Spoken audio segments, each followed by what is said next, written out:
racing cars, and this developed at an early age. In fact, I started racing in 1961 with a Morris Minor, and I've been doing it ever since, every year, with a variety of cars. Better cars now. This has been my hobby and passion for a long time.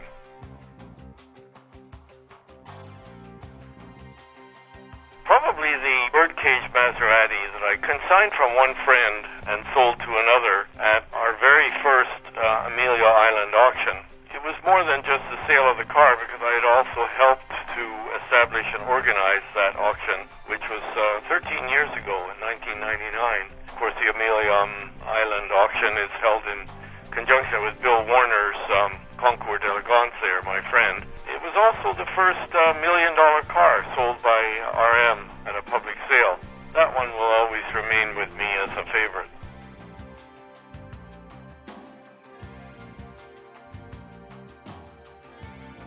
I keep busy in the collector car hobby by racing and rallying cars that I own. You know, I do about 12 or 15 races a year.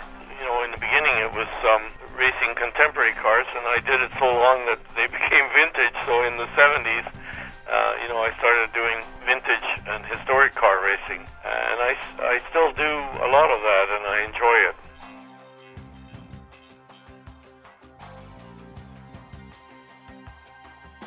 The market in the coming year seems to be very strong in what I call red cars, Ferraris, Maseratis, especially those with known racing history, and they lead the market.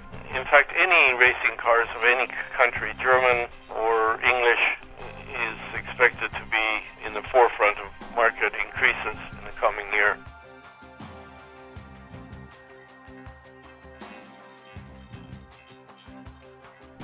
My own collection covers a lot of eras. I have 3 pre-war Packards, a bunch of flathead Fords, hot rods, but my main passion, again, is my racing cars. So, you know, I'm running Jim Hall's very first Chaparral. I'm running a DB4 GT Aston Martin.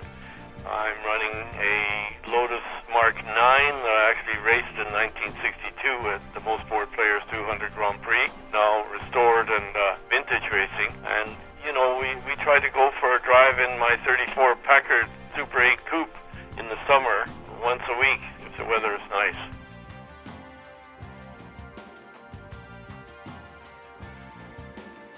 I always advise my friends in the car hobby to buy cars that they like. Our clients are pretty savvy about motor cars, and if they buy something they like, it's probably also a car that's going to be an investment automobile for them, that'll go up in value short and certainly long term. I always say buy a car that you like, that you're passionate about, that you like driving, looking at, aesthetically, or just mechanically.